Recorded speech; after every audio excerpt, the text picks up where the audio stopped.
Welcome back to another episode of A Tryst with Saycraft. It's your host, Teresa Kurubilla.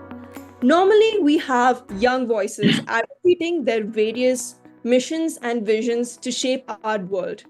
But today, we have the distinct honor of hosting a guest whose remarkable career and unparalleled expertise have left an indelible mark on India's maritime defense strategy, Commodore Anil J. Singh. Commodore J. Singh's journey through the Indian Navy is nothing short of extraordinary. With over 3 decades of service, he has commanded 4 submarines and a capital ship, leading with precision and strategic foresight. His expertise is not just limited to the deck. He has also been an influential educator, shaping the minds of future naval leaders as an anti-submarine warfare instructor, senior instructor at the National Defense Academy, and directing staff for the Higher Command course at India's Naval War College. His diplomatic acumen shone brightly during his tenure as the Indian Defense and Naval Advisor at the Indian High Commission in London, where he was elected Doyen of the Naval Attaches and Advisors Association by his global peers, a true testament to his leadership and respect within the international defense community. His transition to the corporate world has been equally impactful, serving in senior roles within the defense and aerospace sector and actively contributing to major industrial associations like the CII and the FICCI. Beyond his professional roles, Commodore Singh is a sought-after maritime analyst, sharing his insights on defense procurement and planning regional security at various forums worldwide. Today, we are privileged to tap into Commodore Singh's vast reservoir of knowledge. Thank you very much. It's indeed an honor to be amongst you all, and thank you for these very kind words of introduction. I'm looking forward to the next half an hour or 40 minutes with you to answer all your very probing questions, as I'm sure they will be. Thank you. So the honor is all mine. So we'll get on to the very first question. The Indian Maritime Foundation works on bringing maritime consciousness and pride in our people. Could you tell us more about your work there? So the Indian Maritime Foundation was established in the year 1993. It's 31 years old now. It was the foresight of a single individual, a former naval officer, Commodore Rajan Veer, a pioneer in the Indian Navy in his time. He'd been the first, but he was ADC to the first president of India. He commanded 2 ships. He was our defense advisor in Jakarta, and many more achievements. So when he retired, he joined the Merchant Navy, and after he finally hung up his boots, he settled in Pune, and he felt that, there is no maritime awareness, or there's a lack of maritime awareness in the country. So along with a few other mariners from Pune who were settled in Pune, he established a small NGO kind of thing called the Indian Maritime Foundation. So in the last 31 years, it has grown tremendously. We have chapters now in Delhi, we have a chapter in Mumbai, we have a chapter in Vizag, we have people in England, Germany, etc., all of whom are involved with the Indian Maritime Foundation.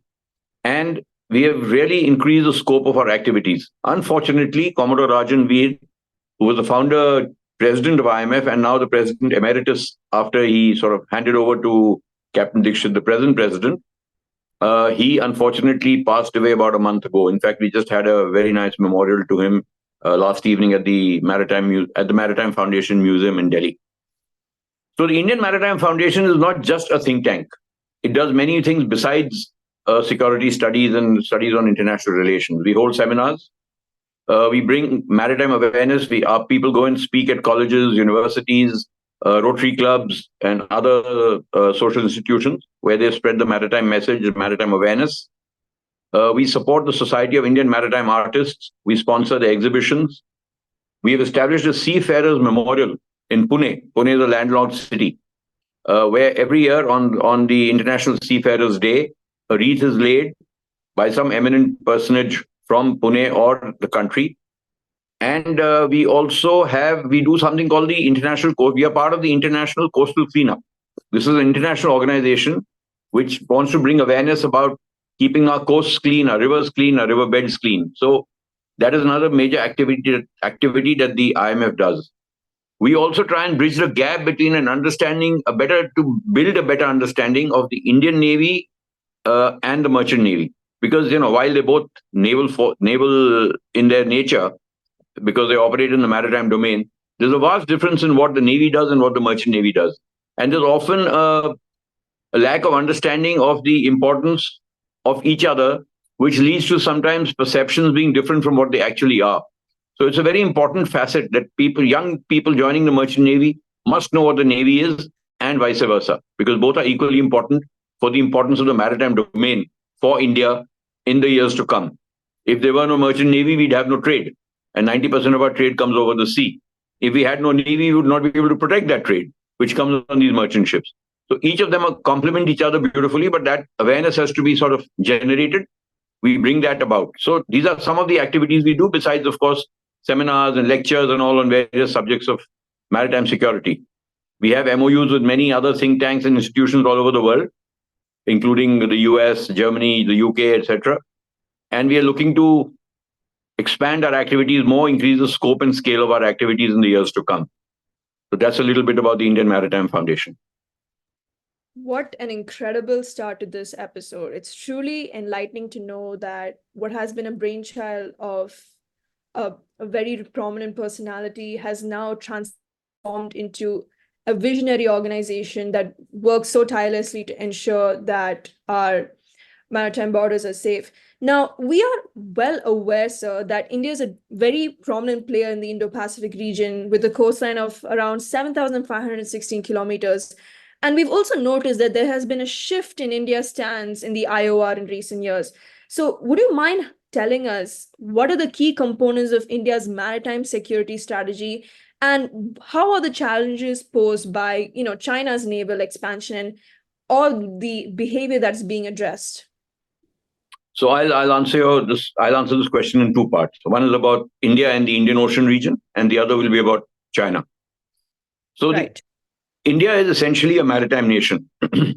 Its peninsular conformation, geographical conformation, jutting almost 1,000 miles into the center of the Indian Ocean, gives it a very pivotal position in the Indian Ocean region and the larger Indo-Pacific. 90%, more than 90% of our trade by volume and more than 74% of our trade by value travels over the sea. Therefore, if that were to get jeopardized, it would seriously affect our economy. But more significantly, 80% of our oil and gas travels over the sea. And that is very critical because our energy security is totally dependent on how safely we can ensure that our oil supplies reach the country and are never unsafe, or nobody can sort of jeopardize their arrival to India. So this is fundamentally the two important aspects of the importance of the maritime domain to India, and which makes India a maritime nation in many ways. Now, India is looking to become a 5 trillion economy by 2020 in the next 2 or 3 years, a 10 trillion economy by 2032, and a developed nation by 2047, the Amrit Kal that the Honorable Prime Minister has spoken about. We have never been challenged to date. Our 7,516 kilometer coastline, which you referred to, now that is only the coastline of the Indian mainland. If you add the coastline of the Andaman Nicobar Islands and the coastline of Lakshadweep Islands, the Lakshadweep group of islands, this coastline of India becomes much larger. Now, protecting this coastline is both a strength and a vulnerability. It gives us access to a wide swath of the ocean, but it also makes us vulnerable to inimical forces trying to attack our coasts. We've seen it happen twice. If you remember, in 1993, we had bomb blasts of Gujarat and in Bombay. And then again in 2008, on the 26th of November, was that horrendous attack on Mumbai city, which really transformed the maritime security approach that India had till then. We suddenly became really aware of the fact that we are vulnerable and we cannot afford as a country to have this vulnerability. And so these two were wake-up calls, and we have really beefed up our coastal security since then. We also have an exclusive economy of more than 2 million square kilometers. And if you add, now we've raised a claim in the United Nations asking for an additional 1 million square kilometers or so because of some baseline issues. However, that is still being decided. It has not been decided. But if that were to come through, and let's say we have an EEZ of over 3 million square kilometers, that is almost as much as a landmass. So that's a huge amount of ocean to be protected, and for our economic well-being, extremely important because of the resources there. We also have 75,000 square kilometers earmarked for us in the Central Indian Ocean by the Seabed Mining Authority. That has been, as a pioneer, we've been given a pioneer investor status, and we've been given 75,000 kilometers area in the Central Indian Ocean. We can do our deep sea mining over there. This area is very rich in polymetallic nodules and other sort of raw material and rare earths. Coming to China now, the second part of your question. For China, the Indian Ocean is extremely important. 80% of China's energy requirements pass through the Indian Ocean and through the Straits of Malacca and go to the Chinese mainland. Now, China has very legitimate concerns about the safety of its trade in energy. And while we may resent a Chinese naval presence in the Indian Ocean, they are fully justified in having the ships there to ensure that their own trade is not jeopardized. But what China is looking at is becoming a global maritime power by 2035, 2040. So that as part of its overall ambition of being the global superpower by 2049, which is a date which has been carved in stone by President Xi Jinping. Now, if China were to try and become a dominant global maritime power, it is very important that it should be able to dominate the Indian Ocean, because China's maritime geography is very unfavorable for it to be able to spread itself across the oceans. It is in one part of the world, in the Western Pacific. It has narrow, islands, small countries, narrow straits. So it is constrained in how well it can deploy its navy.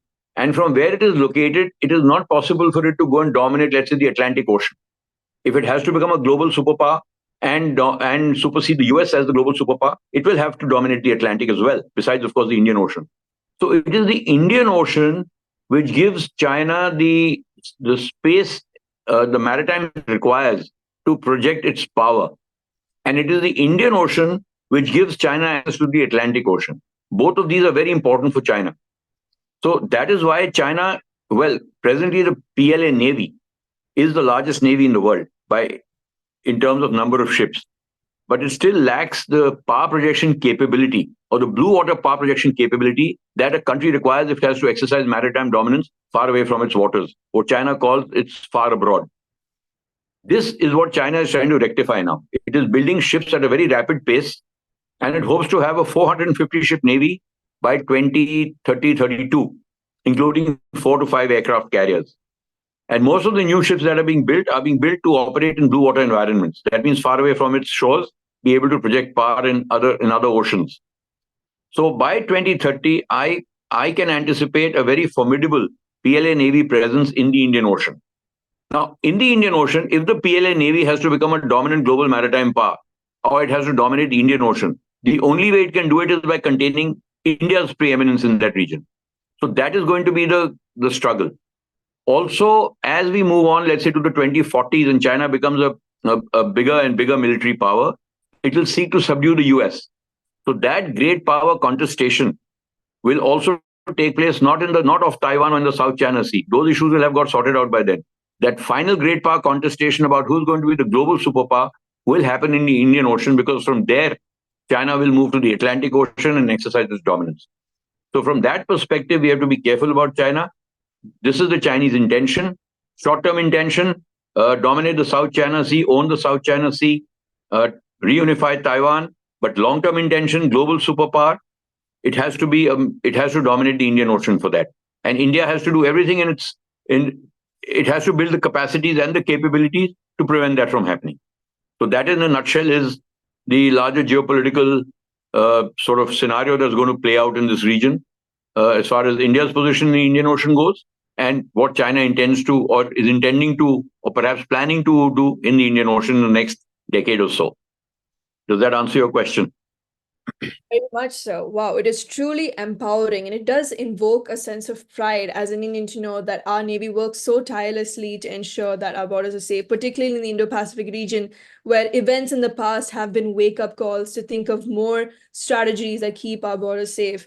So on that note, we've come across many initiatives, particularly the strategic Belt and Road initiatives. So how has it been increasing the naval capabilities, and how should the regional powers and international stakeholders respond to ensure stability and security in the Indo-Pacific region, in your opinion?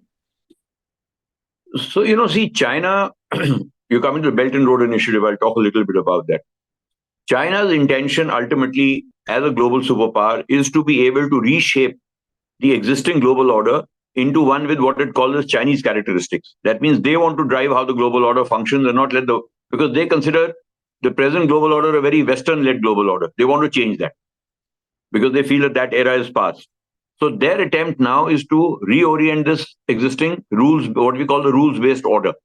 That means, what are high seas, how do ships operate, safety of trade, etc., etc. Towards that, China initiated in 2013, and then 2000 later on, got formalized what was then called the One Belt One Road (OBOR) and is now called the Belt and Road Initiative, which is uh, China has very cleverly designed the maritime. I'll talk about the maritime Silk Road part of it, not about the land-based the belt. What it has done basically, it has established its presence in very strategic countries starting from China, extending across Southeast Asia into the Indian Ocean and right across up to Europe, which is what it wants to connect. If you look at it, if it's got a base in Cambodia, it's got a presence in Indonesia, it has a very strong hold in Pakistan, it is increasingly becoming present in Sri Lanka, it is trying to dominate the Maldives. So if you go further and further westwards, right up to Iran. So if you look at that, China has established these little nodal strategic points. Basically, of course, they say for its trade. But every port or every base that it creates will also be able to support its navy.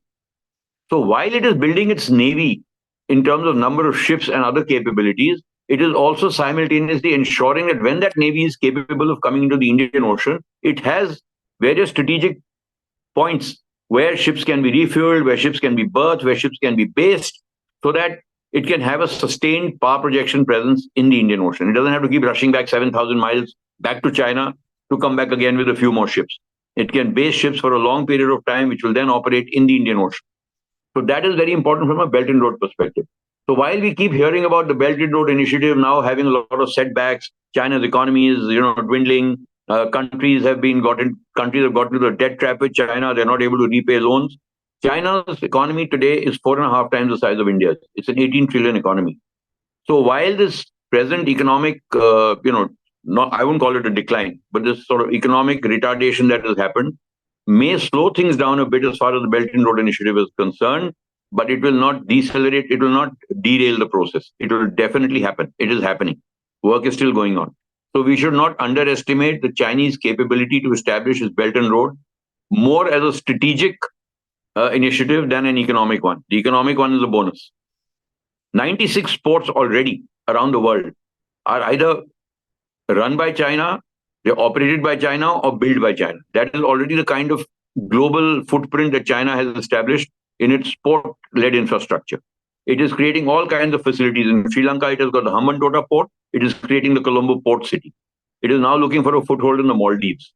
In Bangladesh, it has built a submarine base, ironically called the BNS Sheikh Hasina. In Myanmar, it has a very major naval presence.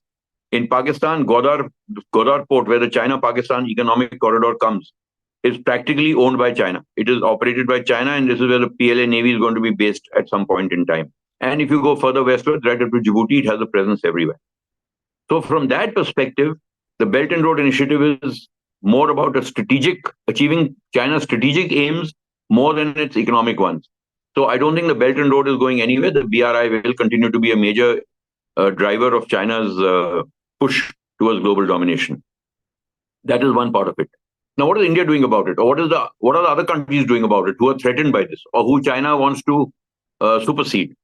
So we have what is called the Western-led rules-based order, and what we call a free and open Indo-Pacific. That means the Indo-Pacific is free for anyone to trade. If you see the UNCLOS, the United Nations Convention on Law of the Sea, which is more or less the ocean constitution, after 12 miles of territorial waters, we have what are called open seas. Anybody can come and operate in the open seas. Anyone can take transit through the open seas. Those waters do not belong to anybody. They're called the global commons. And there's a reason for that. Because otherwise, trade between countries can be severely jeopardized by navies. But because of globalization, trade dependencies across geographies, it is very important that these sea lanes remain open for international trade. And anybody and everybody can trade in them, can pass through these. Now, this free and open Indo-Pacific, which the West-led economic, the Western-led rules-based order of which India is also a part, and consists basically of an arc of maritime democracies: Japan, South Korea, Australia, the US, Indonesia, India. All these countries believe in this this rules-based order, and China does not. So, if I put it very bluntly, all these countries are basically ranged against China. India is very much a part of this. We are part of many multilateral mechanisms in the region, formal and informal. We are one of the 4 coordinations with Australia, Japan, and the US.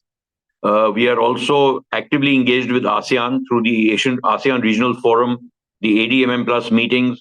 We are leading the Indian Ocean IORA, the Indian Ocean Region, the multilateral organization, Indian Ocean Region, Indian Ocean Region Association.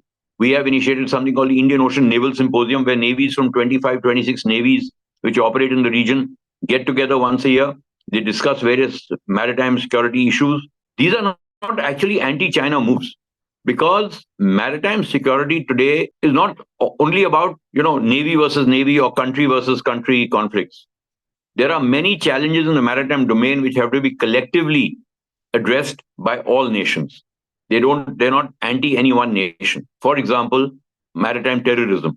For example, maritime piracy, gun running, narcotic smuggling, human trafficking. You name it, and it's there in the maritime domain. Probably the biggest threat, we call them transnational and non-traditional threats. Perhaps the biggest transnational threat is something called IUU, illegal, unreported, and unregulated fishing. 20% of the global fishing catch is through IUU fishing. Now, this is something which is having a major effect on food security in the coastal nations, because the fish stocks are disappearing. So these are the challenges that are not any one nation's. Then, of course, climate change. More and more natural calamities are happening. Global warming is happening. Countries like Maldives will probably go under. They'll get inundated in a few years from now if the sea levels keep rising at the present rate. Fish stocks have moved northwards because the waters here have become warmer. Fish have shifted from here up north towards cooler waters. The warm water currents, because of melting ice, are going to cause more and more extreme weather events in warmer waters. So India is also very threatened by these extreme weather events. So over the last few years, we've seen extreme weather events, big cyclones, tsunamis, etc., are not only increasing in frequency, but they're also increasing in intensity. So these are the challenges that nations together have to address. Towards that, we have developed something there's a term called Maritime Domain Awareness, MDA. Now, Maritime Domain Awareness means over a larger sea area, you are able to monitor what is happening. Things at sea, incidents at sea can develop very fast. So you cannot wait for something to reach you and then you say, oh, this maritime threat is now right on my doorstep, and now I tackle it. No, it's too late to do it. You have to be aware that a threat is developing somewhere in the Indian Ocean, and we need to preempt it before it becomes, sort of snowballs into such a big event that we are not able to control it.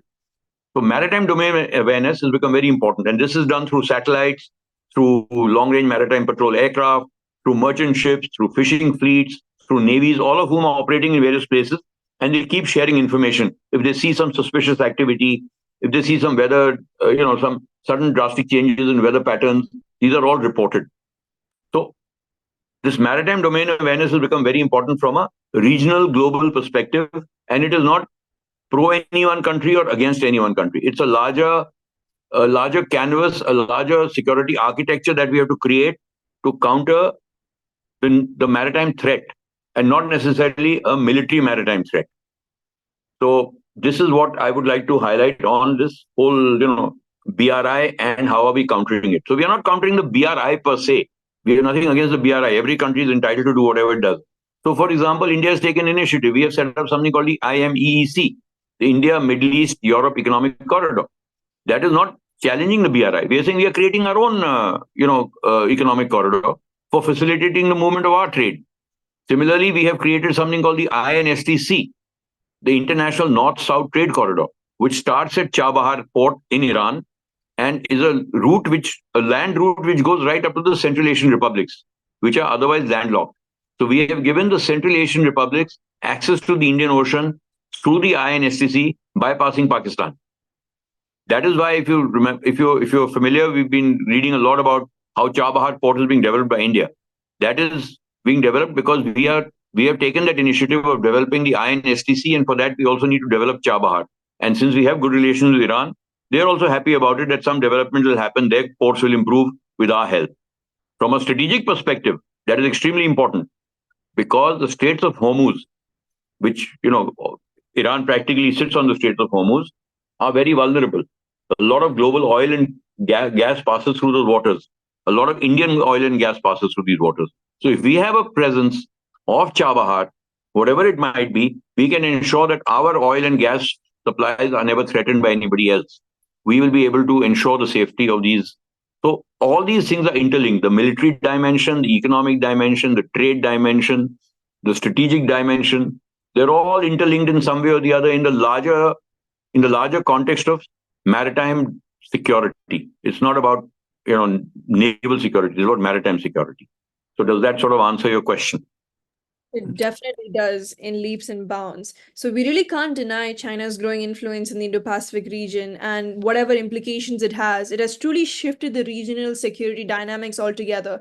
But like you've mentioned, sir, there are many issues such as IUU that have been undermined in the course of these operations, which become the collective responsibility of all the neighboring nations, including India. So, my next question would be, what are the possible challenges and opportunities in India's maritime security with the smaller IOR or Indian Ocean region countries like the Maldives, Mauritius, and Seychelles?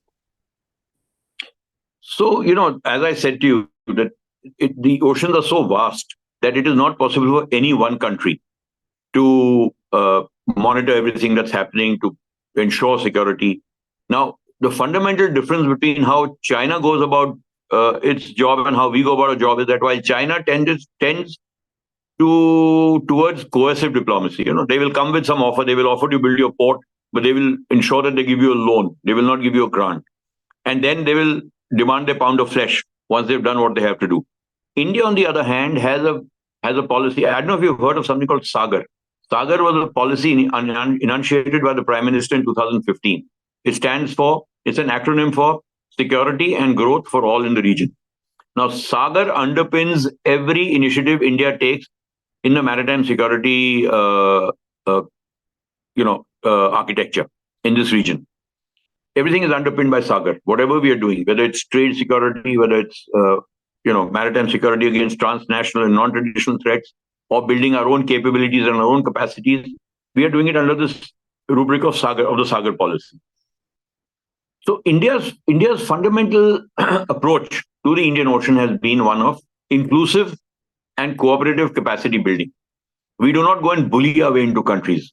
We support them. We give them what they need. We also tell them that, look, we are giving you this, we are developing you, we are helping you train your people, but you also have a stake in ensuring the security of the maritime domain. We will provide you. We are the biggest country. We will provide you the facilities. We will take the lead, but you also have to do your bit. So, for example, let's take a country like Mauritius, or let's take a country like the Maldives, or let's take Seychelles, 3 places you mentioned. These are very small island countries, but because these are archipelagos with lots of little islands, they have huge EEZs, which is totally beyond their capacity to either surveil or ensure the security of, or prevent somebody else from coming and operating in their EEZ and taking away their resources. Now, this is where India comes in. For example, you heard recently of President Muzu of Maldives saying India must withdraw its troops. He used the word troops. Now, there were no troops in the Maldives. We have given Maldives helicopters and aircraft, and for their security, helping them ensure their EEZ remains secure. So when it is troops, it was a misnomer. The only military personnel who were in Maldives were those people who were maintaining these aircraft or flying these aircraft or whatever for the Maldivians, not for India. However, India took a very, very mature stand here and said, okay, you don't want uniformed people there, we'll withdraw them and we'll send you civilian engineers and all instead. So that is what has happened. So India's approach is very inclusive. And we also do not focus only on the military dimension. We do what we call multi-sectoral capacity building. We hospitals. Very few people know Afghanistan was such a big issue for so many years. Very few people know that India's capacity building in Afghanistan was in excess of $3 billion. We have built highways for them. We built a university for them. We built hospitals for them. That nobody talks about because all about Afghanistan and Taliban and this, that, and the other. So India's approach is that. So that is why we've now got a presence in the Maldives. We would like to have, a friendly government in Mauritius. We would like to have a friendly government in Seychelles because these islands are very strategically located. If you can establish a foothold in these islands, you can control a major part or monitor a major part of the Indian Ocean. And that is why China is so interested in also coming into these same places where we are already there. Now, we have to be very carefully nurture these, ensure that we have governments that are friendly to us, and our interests are protected along with us protecting their interests. Now, India is a big country. India, if you remember, the G20 summit projected itself as the leader of the global south. Now, who's the global south? Global south are these small countries. They are not large enough to be able to get their voices heard on international forums like the UN Security Council, etc., on their concerns regarding climate change or their concerns regarding blue economy measures. It is India which has to champion their cause. It's very important. And they appreciate that. India always champions their cause at international fora. And India is not doing it because of some great sense of, charity. It's also equally important for India to strategically keep these countries in its fold. It is our strategic, what we call the strategic backyard. But frankly speaking, it is our maritime neighborhood. And we have to ensure that our maritime neighborhood remains, we always retain a favorable maritime position in our strategic maritime neighborhood. So India does a lot of initiatives like these. We have established something called the IPOI, the Indo-Pacific Oceans Initiative. Now, this was again not something that India said, oh, I'm bringing the IPOI, I'm going to lead the IPOI. No, they have 7 pillars in the IPOI. All 7 pillars have been given to one country in the sense that each of the pillars being looked after by a separate country. And they're responsible for ensuring whatever targets and objectives are set in that pillar. And these are not military related. They are things like disaster risk reduction, blue economy initiatives, energy, uh, uh, a green ocean environment, green hydrogen development of green hydrogen initiatives, things like that. So India's approach has always been about securing the Indian Ocean in this manner. Our maritime domain awareness is good. We have something called the Indian Ocean Region Information Fusion Center, IOR-IFC, which was established in Gurugram not so long ago. This is an information sharing mechanism. We have wide shipping agreements with almost, I think, 20 odd countries.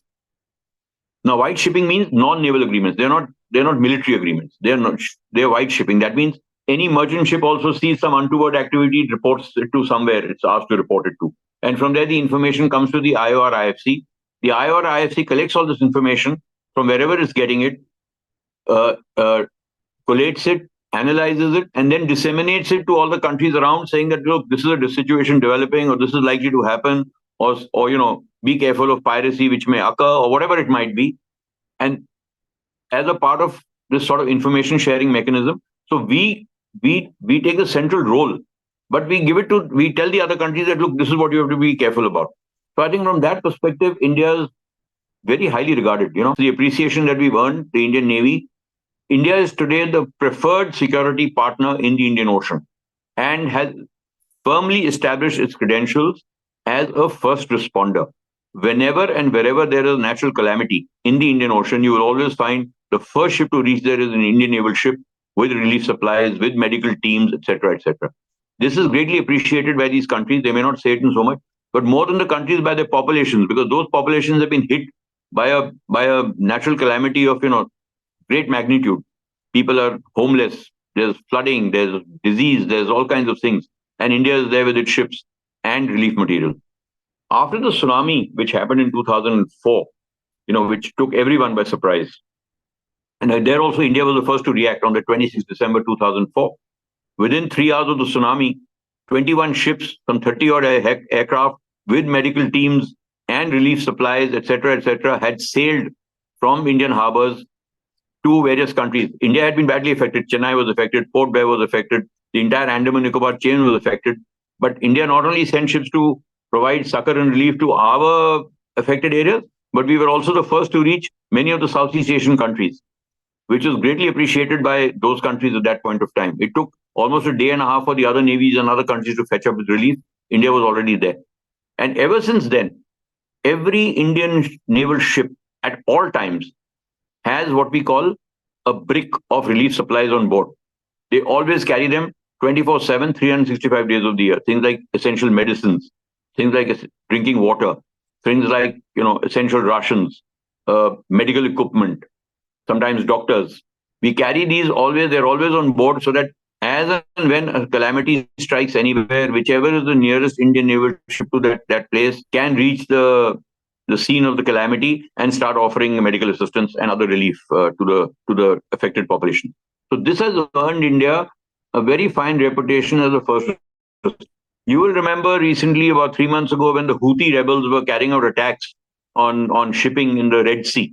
India did not get into that fracas. That was left to the Americans and the Britishers and the Europeans to do.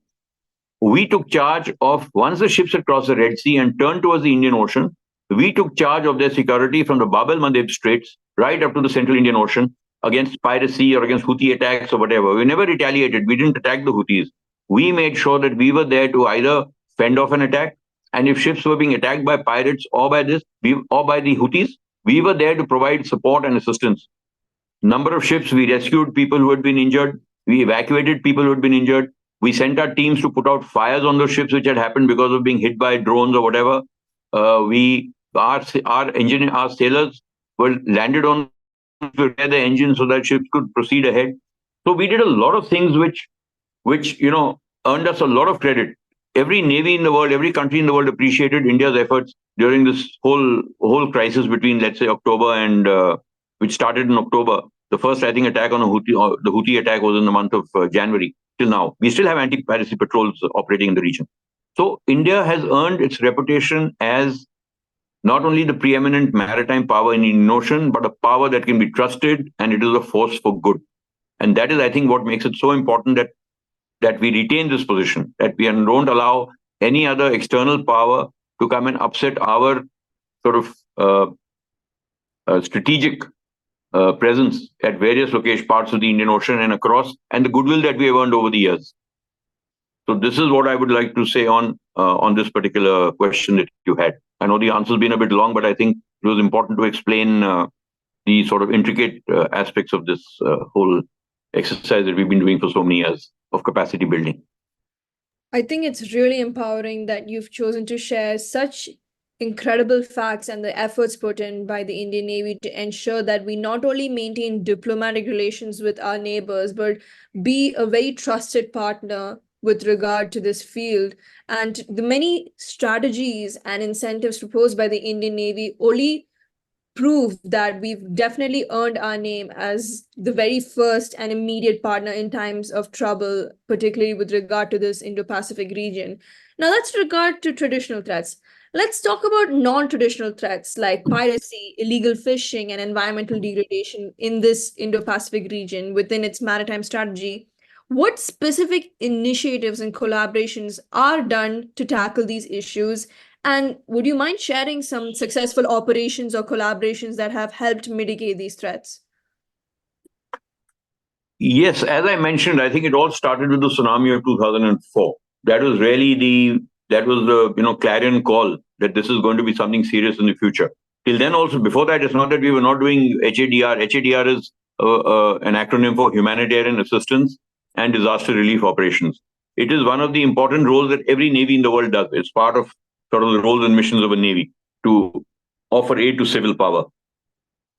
But after tsunami, we realized that with all that is happening around the world, things like climate change, etc., these are going to be more and more frequent. These kind of things are going to happen more and more frequently.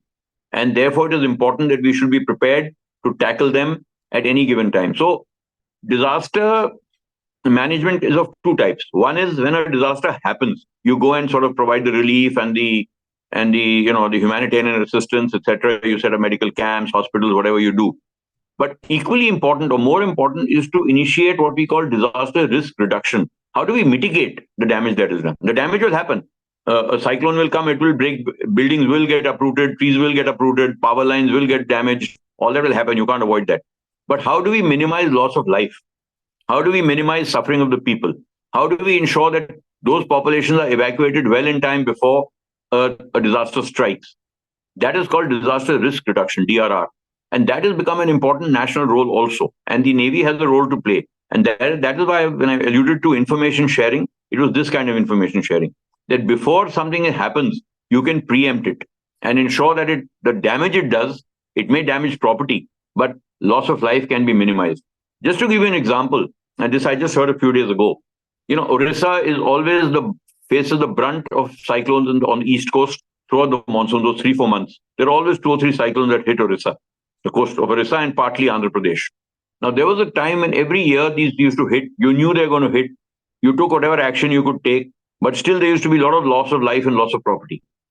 Over the last 4 or 5 years, some of the initiatives that have been taken to reduce the disaster, mitigate the effects of the disaster, various actions have been taken by the government. The NDRF is a very, very, very robust organization, the National Disaster Response Force.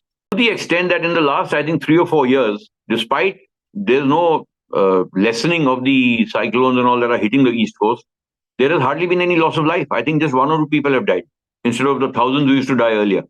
So this is also an important element. And that is why India has taken a lot of initiatives on the global level, including, as I mentioned, the Indo-Pacific Oceans Initiative, basically to address these issues. So let's say, for example, India heads one of the 7 pillars of the IPOI. Now, India will collaborate and cooperate with the other countries in the region to focus on this one area and try and introduce best practices which can then be adopted by all the countries in that area, provide the kind of capacity building effort that is required, and ensure that something like this doesn't happen again. Or even if it happens, it minimizes the risk to life and the risk to property. So these are the kind of initiatives that have to be taken. We know climate change is here to stay. It's only going to get worse with every passing year. Unfortunately, despite all the COP conferences and all this, all these big words that are spoken about at these conferences, on ground, we are not seeing the results that should have been seen. Countries are hesitating to meet their targets for various reasons. Climate financing, which they make these very tall promises of talking in terms of billions of dollars will be contributed, has not happened. It's hardly any amount has actually come into climate financing. And that too, many of the poorer countries, instead of being given grants in climate financing by the bigger countries and richer countries, have been given loans, which they're going to have a tough time paying back. So on ground, there are lots of issues which still need to be addressed.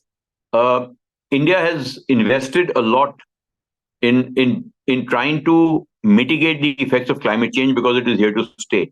And as I mentioned, if the Maldives goes down, gets inundated by the rising sea levels, so will our islands. Lakshadweep Islands are hardly 70 to 80 miles from the northernmost tip of the Maldives. So we are equally going to be affected. Chennai has got low-lying areas. Mumbai has got low-lying areas. We have a 7,500 kilometer coastline. We have to be worried about what will happen to that. So we also have to ensure that we can mitigate these effects of climate change. That's just one part of the non-traditional threat. Second big thing is maritime terrorism. After 26/11 happened, we woke up to the fact that this is something that is going to happen again and again if you're not careful. And that is when we totally revamped our entire coastal security architecture. We established a command and control organization. We beefed up the resources available. We involved many other stakeholders into this activity, the police, the customs, the DRI, everybody. We empowered them. We gave them equipment to do what they have to do, like the Marine Police was given a very distinct area of responsibility. Where does the Marine Police responsibility end? Where does the Coast Guard responsibility end? Where does the Navy's responsibility end? Was all very well documented so that there's no confusion. All these things were addressed, but I think one of the most important things we did was we established a coastal radar network right across the Indian coastline, so that if any suspicious activity or suspicious movement of fishing boats or ships is seen, our coastal radar network will pick it up. And the best thing we did was the coastal radar network was not only part of the Indian coast, we also included the Maldives into that, we included Sri Lanka into that, we included Bangladesh into that. Because if any such situation is developing around their waters, is also going to impact India at some point of time or the other. For the simple reason that we are right there. They are sort of our immediate maritime neighbors. So this was an important aspect of capacity building as well. That you are integrated into our radar network with radars we are providing you. So we are not only looking at our own security, we're looking at your coastal security as well. That was another thing. The third thing was, all this patrolling, as I mentioned, maritime domain awareness, providing resources to these countries to beef up their own capabilities. So all these factors, if you take all this into consideration, you realize that as a collective effort, a lot is happening. Of course, a lot more can happen. I'm not trying to suggest that we've reached some very remarkable levels where nothing more needs to be done. The nature of the maritime threat is changing by the day, and these kind of threats are more where you are sort of reacting to them because you don't know what's going to come next. I still haven't brought in to talk about the cyber threat, or with disruptive technology, so many other threats are coming in, swarm drones, things like that. So we haven't even scratched the surface of that as yet. So this is going to be it's a constantly evolving process. Threats will change, the nature of the threat will change, our reactions will be adapted accordingly. We will anticipate at times what is going to happen and be prepared for it, but at times we may be caught unawares, but we should be able to react quickly, and so we should have a robust security architecture which is able to react also equally quickly and mitigate the harmful fallout of these threats. So all in all, it's all about good capacity building, inclusive capacity building, and cooperative capacity building, where all the countries are on the same page as far as addressing these challenges go. And that, I think, India is doing a great job with. That's really assuring to know. And knowing that as technology advances, the imminent threats that applications like artificial intelligence and other technologies pose, it's good to know that our Navy has also worked to ensure that we are willing to combat them in whatever capacity, come what may. Now, we'll be moving to the last question before we wind up this interview. One of the IMF's main goal is to make the people of India more sea-minded. Now, we have spoken of issues of environmental degradation and unsustainable methods of fishing and the excessive pollution that comes from either the neighbors or other close bodies, which, dare I say, continues to pose a threat to the oceans. What can you tell us about the youth's involvement in making sure that the conservation and sustainable management of the Indian Ocean's ecosystem is created, and what type of awareness do you anticipate in the coming years? Well, firstly, I think we need to educate our masses. I don't think we have adequately been able to educate our masses to make them understand or appreciate the gravity of this threat of climate change. If you realize, okay, we all say, I'm not going to throw plastic. But then I say, okay, if I throw one plastic, it's not going to change the world. So let me chuck it. It's that sort of an attitude. How we address this is going to be firstly, through education at every level, from primary school to secondary school to colleges to universities. This awareness has to be brought in. It is coming in, but not coming in fast enough. The IMF, through our coastal cleanup, I mentioned something called the coastal cleanup. We generate volunteers from schools, from colleges, from the NDA. From the NDA, we get cadets who clean up the Khadakwasa rivers, and not necessarily the sea, because that is landlocked. And over the years, we've had something like, at times we've had 15 to 20,000 volunteers doing the Indian coastal cleanup. So these are small initiatives. They're very small sort of things we are doing.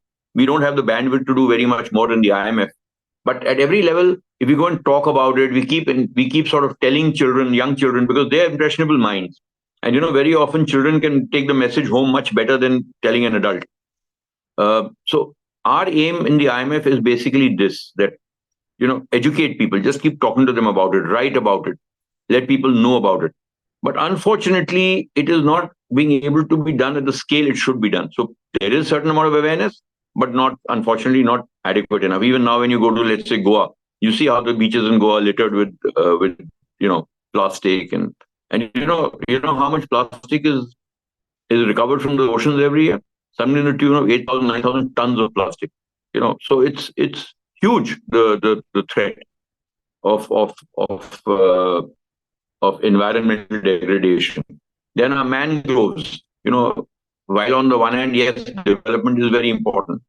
Coastal development is very important for India. We have to develop our ports. We have to develop everything in the Great Nicobar Island where we want to set up tourist marinas and things like that. Marine tourism is a very important part of the blue economy. But but the bottom line is everything we do in the maritime domain has to be sustainable. And that is, I think, the crux of the issue. Is it sustainable or not?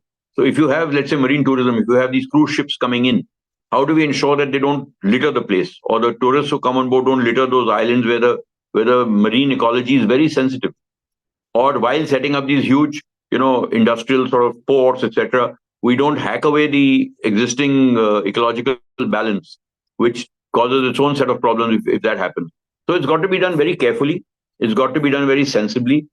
Uh, there has been criticism about the one about Nicobar Island, but development has to happen. We just have to do it very carefully. So if we can keep that in mind, if the powers that be, the political leadership is conscious of this, the bureaucrats are conscious of this, and greed does not play a role in what I can extract out of this without worrying about the consequences, then we are on the right track. But climate change, unfortunately, is here to stay. Even if today the world becomes perfect, let's say everything, whatever targets have been set up perfectly met and everything, the adverse effects of climate change are going to continue to increase by the year for at least another 100 years. We've already done so much damage to the environment. How do we? But at the moment, unfortunately, I don't think we are realizing that, and we are going to end up in a. I mean, not our generation, but your generation and the generation after you are going to find a very different and difficult world to live in. Is my estimate. There is a prediction that if climate change continues in India the way it is, or not in India but globally, Bombay may be 7 islands again by 2100, as it was before the reclamation took place. So these are the kind of scary predictions that are coming from various sources, various authentic sources. But we have to wait and watch, and we hope that good sense will prevail. The magnitude of the threat will be understood, because it's not happening on a daily basis, so no one realizes what the threat is. If I tell you that something's going to happen in 15 years from now, you say, oh, well, it's okay. It's not happening tomorrow. So it's okay. We'll worry about it when the time comes. But as far as climate change and the maritime environment is concerned, we don't have this sort of liberty or the luxury of being able to wait for something to come to us. We have to tackle it now. Well, it's truly sad to know that, first of all, the awareness, like you've mentioned in the start of your answer, it's not established amongst members of the public. But little do we know that our everyday actions snowball into this undeniable rise of environmental degradation, particularly in our coast or in our maritime waters. So, first of all, the awareness has to be established. And like you said, it is us, the youth, who will be suffering from the consequences from these small actions. So, it's truly empowering to know that at least our current Navy is working tirelessly towards ensuring that the cleanliness and the amenities are available for the security of our nation, and to ensure that the resources are available for future generations. And moreover, the incentives and collaborations with neighboring nations are also very empowering, and they also ensure that India remains ahead, and that to a trustworthy partner in terms of the maritime ocean. So thank you so much for that. With that, we come to the end of one of the most insightful episodes of this season. And Commodore Anil J. Singh, it was an absolute honor to have you in this episode of A Tryst with Statecraft.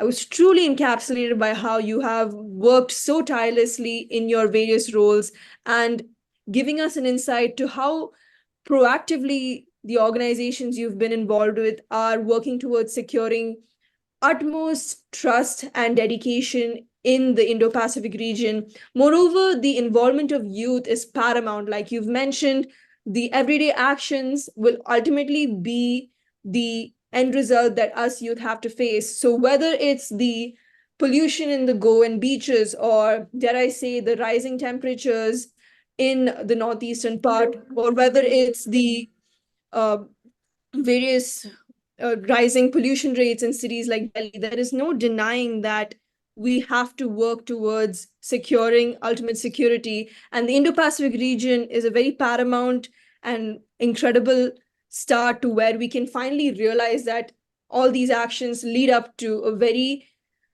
promising, or dare I say, a very uncertain standard towards. So it's very, No, I think it's best to be optimistic. yeah, So I think it's that good to be optimistic. we should close on that optimistic note and say, well, things will improve. Yeah, They so can't get very much worse, so they will improve. it's very insightful to know that at least the existing collaborations and incentives that we've taken are going towards the right direction. And it's been truly an honor to hear it all from yourself, sir. So thank you so much for your time. And with that, we come to the end of another incredible episode of A Tryst with Statecraft. I'm your host, Teresa Kuruvilla, signing off.